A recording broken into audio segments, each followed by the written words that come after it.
unfortunately, last year I didn't vote and I didn't pay any attention to anything that was going on.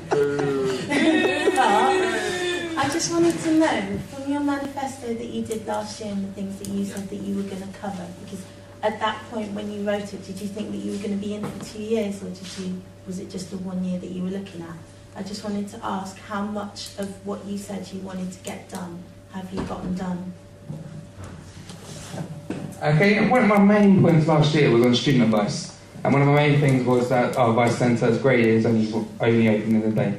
So before even term started, I brought in the nightlight, which is what I was running a lot of my campaign with. And hopefully you all got, where there's posters up there, hopefully you all got a business card when you bought your UBSU card. That was one of the main things. I've been working a lot on housing, which was the main campaign I wanted to do, which is not really an active campaign as in-your-face campaign. It's more the behind-the-scenes work, working with the accommodation office. We've now put together a code of standards, which is to, because obviously you go into a housing tenancy, we sign, what, 4 or 5 page documents, pretty much sign our life away? What do the landlord and the landlady sign? Nothing.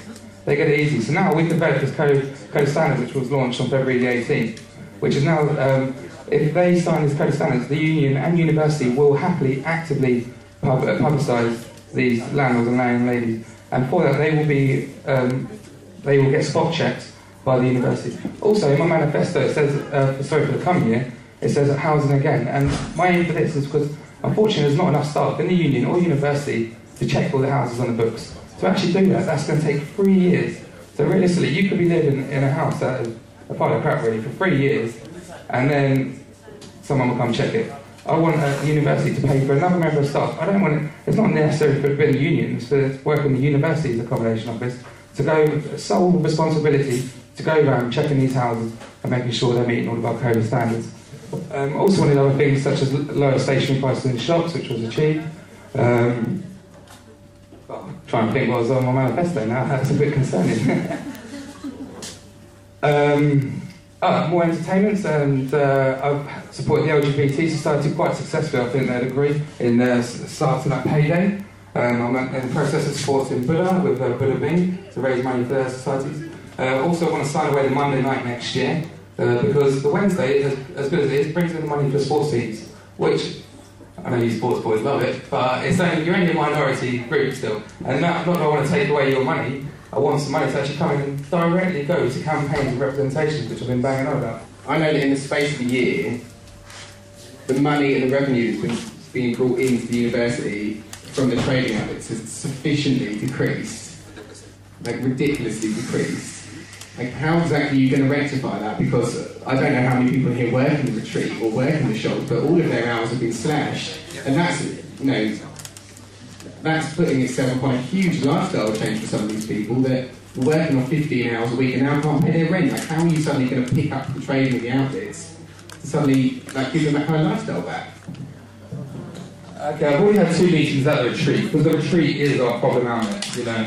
I'm hoping a lot of you read the article I wrote in the Pebble, which is really explaining the problem that we're in. You know, we need a further £20,000 to put that into full open hours. And that's why myself and all the staff officers with the general manager have gone to the university and asked them pretty much for 20 grand. You know, that's going to allow us to go to full opening hours and allow staff to come back and re-employ.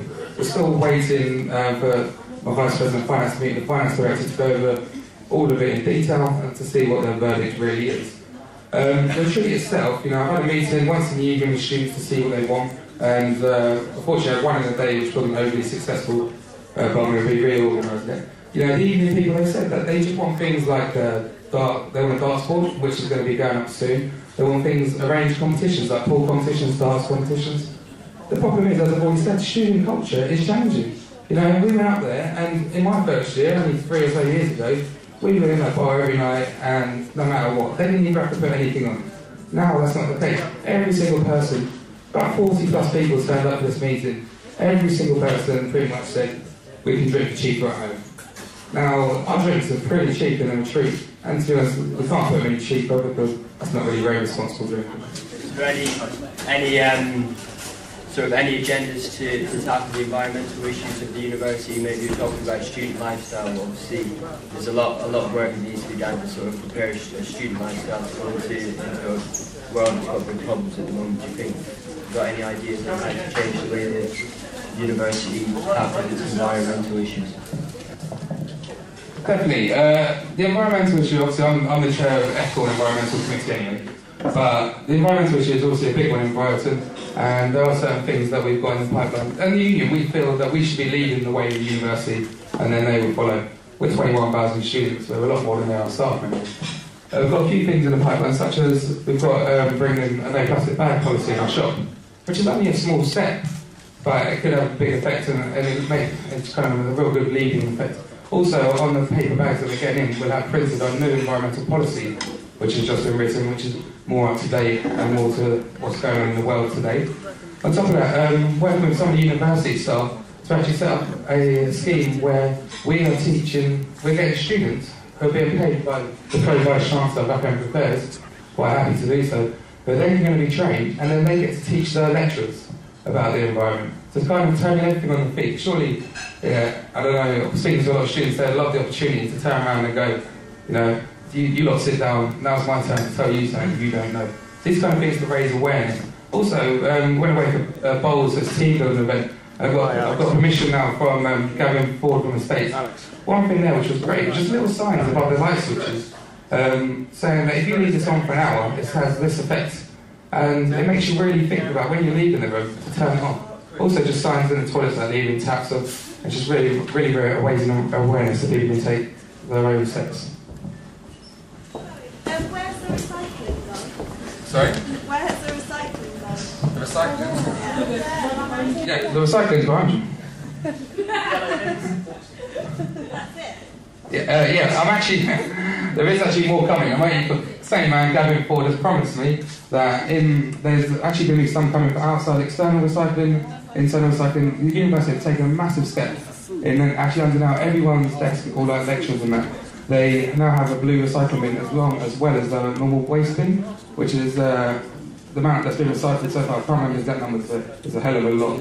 But yeah, there'll be communal recycling areas coming soon, which is waiting for 2 posts.